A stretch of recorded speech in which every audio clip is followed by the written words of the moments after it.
So now we'll move on to the consonant sounds. There are 36 consonants in the Sanskrit language. They are said to relate to the 36 tattvas of the Shaiva philosophy. They are considered masculine, and they are divided up into groups based upon how you say them.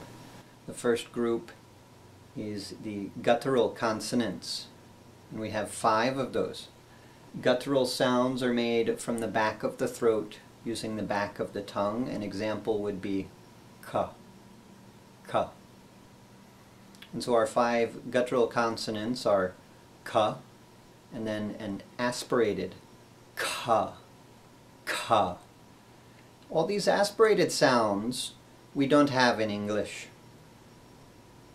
But we can produce those sounds with the English sounds we have. If you have a word that ends in ka, like back, and a word that begins in ha, like honey, and you say those quickly together, back honey, back honey, back honey, that sound, ka, ka, is the aspirated ka sound.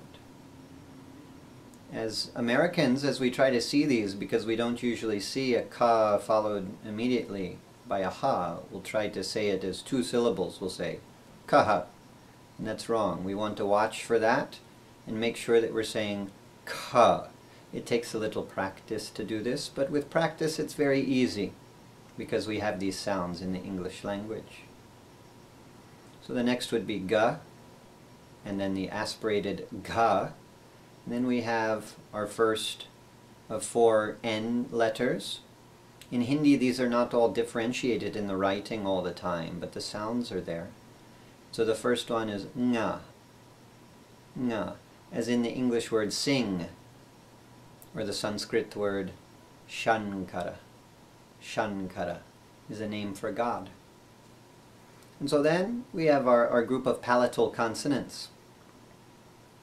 The palatal sounds are made at the back of the hard palate, in the back of the mouth with the top of the tongue. And a good example would be cha.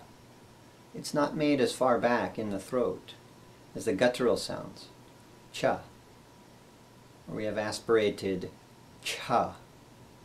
And then there's the ja sound. And aspirated cha, ja, ja. So hear the difference. Ja, ja. And then we have the sound nya, as in the Spanish word piñata. It's a little bit nasally sounding, or as in the Sanskrit the word pancha. Nya, nya. So then we'll move on to our cerebral consonants. We have 5 of those as well. These we don't have in English. It will require a little practice. Maybe as you speak, practice putting your tongue in this place. The cerebral sounds are made at the front of the hard palate. Some people have a bump at the top of their mouth, and some people have a depression there where the palate gets hard. And you put your tongue back about halfway up, to the roof of your mouth. You can study the diagram, study anatomy to see where you put your tongue exactly, and you touch with the tip of your tongue to make these sounds. And we say ta, ta, ta, ta. If you say it quickly, you can hear the difference. Ta, ta, ta, ta, ta, ta, ta, ta, ta. You hear Indians make this sound. It's not a sound we make in English, but with a little practice we can do it.